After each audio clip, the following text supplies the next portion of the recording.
Isa, pagbati magandang araw sa inyong lahat, mga kapwa space explorers at tagahanga ng misteryosong kalawakan. Ako ang inyong gabay sa mundong puno ng enerhiya ng araw at ang kakaibang sayaw nito sa ating daigdig.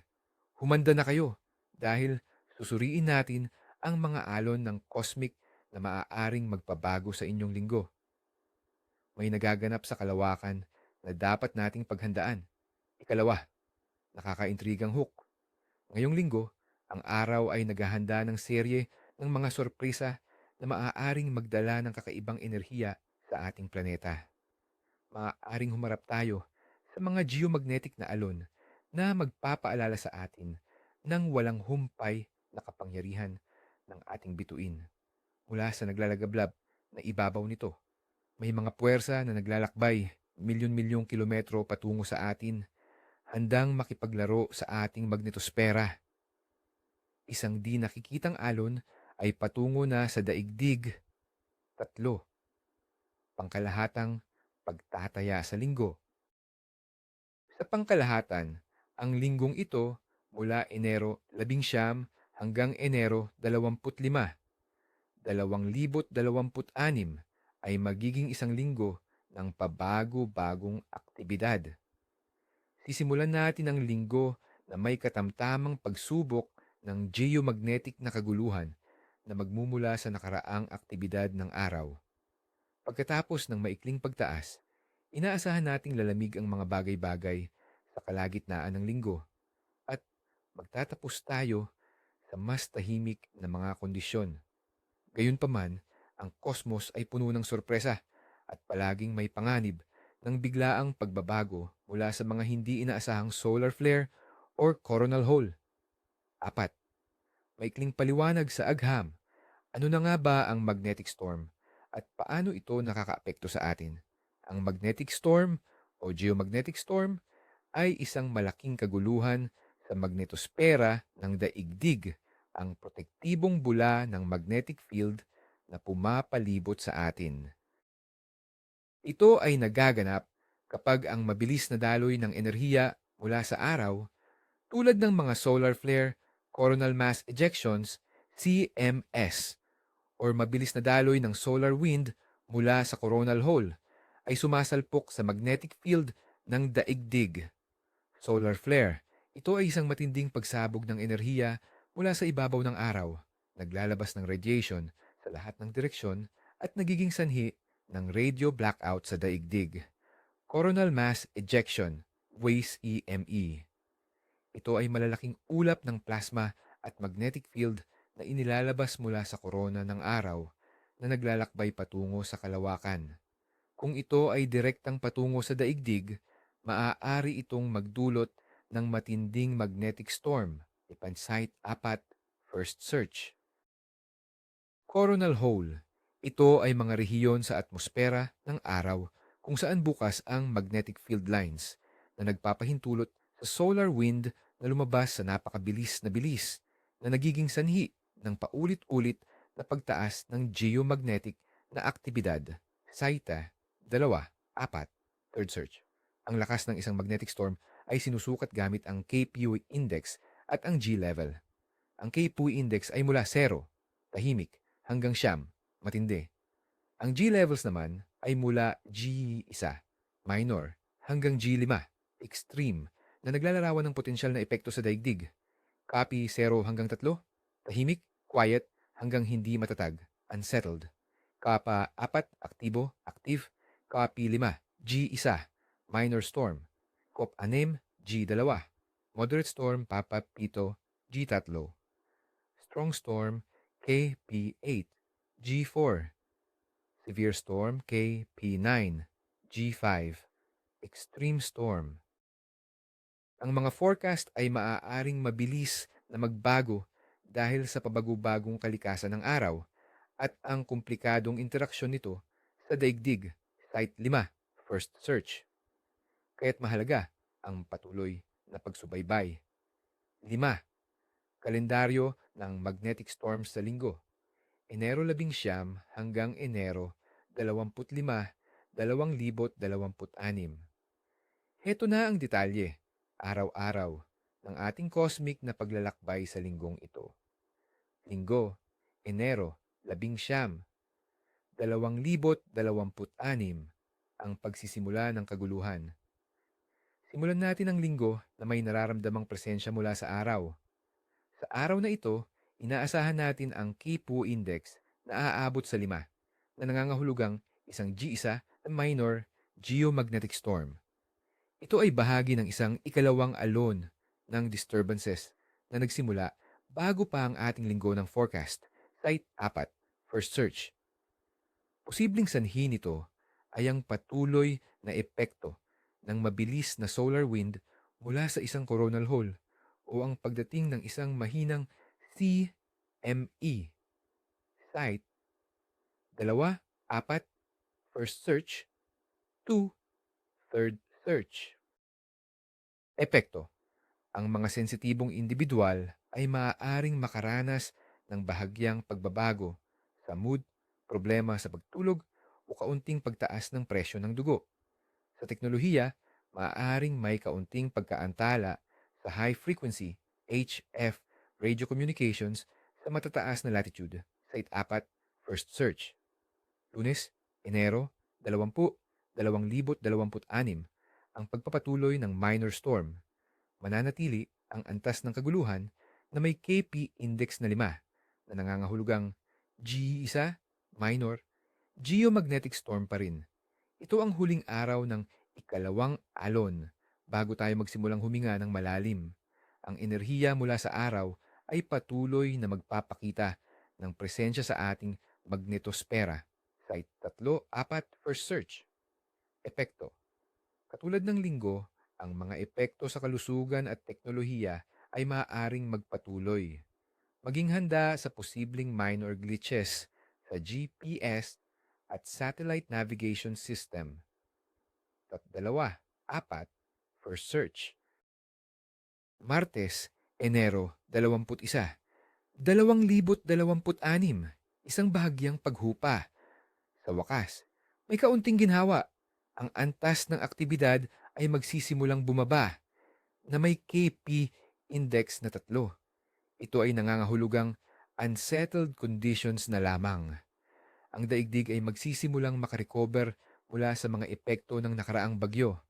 Ngunit naroon pa rin ang kaunting kaguluhan mula sa natitirang solar wind. Kahit nakapasapor, the first search. 2, third search. Epekto. Karamihan sa mga tao ay hindi na masyadong makakaramdam ng epekto. Ang mga sensitibong individual ay maaaring makaranas pa rin ng bahagyang discomfort. Ang mga sistemang teknikal ay dapat bumalik sa normal. Miyerkules, Enero, 22, 2026. Patuloy na paghina, ang paghina ay magpapatuloy na may inaasahang Kuputiu Index na 3. Ito ay isang araw na may unsettled conditions pa rin, ngunit mas malapit na sa pagiging tahimik. Ang mga pira-pirasong enerhiya mula sa araw ay maaaring makikita pa rin, ngunit hindi na kasing lakas. Buhay 4, first search. 2, third search. Epekto. Isang magandang araw para makahinga at makapagpahinga. Minimal na ang epekto sa kalusugan at teknolohiya. Huwebes, Enero 23, 2026. Paghupa patungo sa kapayapaan. Ang araw ay lalo nang magiging kalmado na may KP index na 2. Ito ay itinuturing na quiet conditions, isang maligayang pagbabago matapos ang mga naunang araw. Ang daigdig ay papalapit na sa isang panahon ng kapayapaan sa gitna ng kosmos. Site 4, first search. 2, third search. Epekto. Hindi na inaasahan ang anumang makabuluhang epekto sa kalusugan o teknolohiya. Maaari itong ituring na isang bintana ng kapayapaan sa gitna ng linggo. Biyernes, Enero 24, 2026. Tahimik na Biyernes, isang araw ng tahimik na kondisyon na may KP index na 2. Ang araw ay tila nagpapahinga at ang daigdig ay nakakaranas ng minimal na interaksyon sa solar wind. Ito ay isang perpektong araw para sa pagpapahinga at pagmamasid sa kalawakan na walang abala. Site 4, first search, 2, third search. Epekto, walang inaasahang epekto, magandang araw para sa outdoor activities. Sabado, Enero 25, 2026, isang mapayapang katapusan ng linggo. Magtatapos ang linggo sa tahimik na kondisyon na may KP index na 2.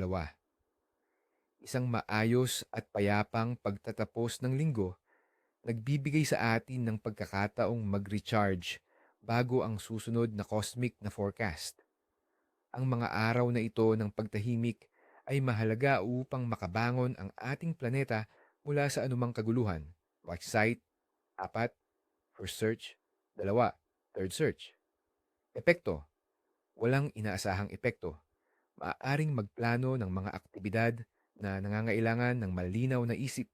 Ang pinakamapanganib na araw ng linggo, Enero 11 at Enero 20, 2026.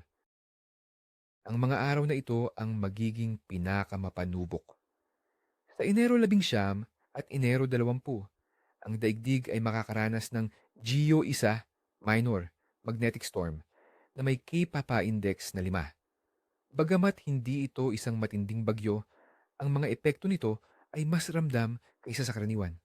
Ang mga alon ng enerhiya mula sa araw ay mas matindi sa mga araw na ito, na posibleng magmula sa isang mabilis na daloy ng solar wind mula sa isang coronal hole. Site 2, 4, first search, 2, third search. 6, posibleng kahihinatnan sa kalusugan ng tao. Ang mga magnetic storm, kahit ang G isa level, ay maaaring makaapekto sa mga meteosensitive na tao. Site 4, first search.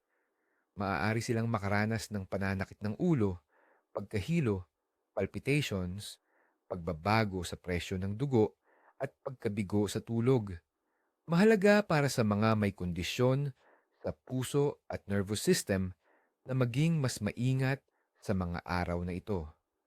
Sa teknolohiya, GPS at satellite communication, ang mga minor storm ay maaaring magdulot ng maikling disruption sa mga satellite communication at GPS system, lalo na sa matataas na latitude. Maaari itong makaapekto sa nabigasyon at timing services. Site 2, 4, first search. Power grids, maaaring magkaroon ng dagdag na induced currents sa mga power system, ngunit karaniwan ay hindi ito nagiging sanhi ng malawakang power outages sa G isa level. Site 4, first search. Radio communication. Ang shortwave radio communications sa matataas na latitude ay maaaring makaranas ng panandaliang pagkagambala. Site 4, first search. 7, praktikal na rekomendasyon. Para sa ating kalusugan at kapakanan at para na rin sa ating mga kagamitan, heto ang ilang mahahalagang paalala. Para sa kalusugan, 1, magpahinga. Siguraduhing sapat ang iyong tulog, lalo na sa mga araw ng storm. 2, uminom ng maraming tubig. Makakatulong ito upang mapanatili ang tamang hydration ng katawan. 3, bawasan ang stress. Iwasan ang matinding pisikal at emosyonal na stress. Maaaring subukan ang meditation or light exercises. 4, sundin ang payo ng doktor. Para sa mga may medikal na kondisyon, huwag kalimutang inumin ang inyong gamot at konsultahin ang doktor kung may hindi magandang nararamdaman. 5, kumain ng masustansyang pagkain. Iwasan ang labis na caffeine, alcohol at matatamis. Para sa teknikal at pang-araw-araw na buhay, 1, i-backup ang mahalagang data. Bagamat hindi malaki ang banta sa G1 storm, laging mas mabuting maging handa. Para sa mas matinding bagyo, maaaring maapektuhan ang data centers. 2, i-charge ang mga gadget. Siguraduhin na fully charged ang inyong mga phone at iba pang device. lalo na kung may banta ng power fluctuations. San? Magkaroon ng alternatibong nabigasyon. Kung umaasa ka sa GPS, magkaroon ng mapa o iba pang backup na paraan ng nabigasyon, lalo na kung nasa malayong lugar. 4. Subaybayan ang lokal na balita para sa anumang abiso tungkol sa power o komunikasyon. 8. Mahalagang babala plus pamamaalam. Tandaan, ang mga forecast na ito ay batay sa pinakamahusay na datos na available sa kasalukuyan, ngunit ang cosmos ay puno ng unpredictability. Maaaring magbago ang sitwasyon sa anumang oras. Site 5. First search. Kaya't manatiling mapagbantay, manatiling konektado, at huwag kalimutang i-like ang video na ito, i-share sa inyong mga kaibigan, at mag-subscribe sa channel para sa mas marami pang nakakapanabik na updates tungkol sa cosmic weather. Ingat palagi at hanggang sa muli nating paglalakbay sa kalawakan. Isang di nakikitang alon ay patungo na sa daigdig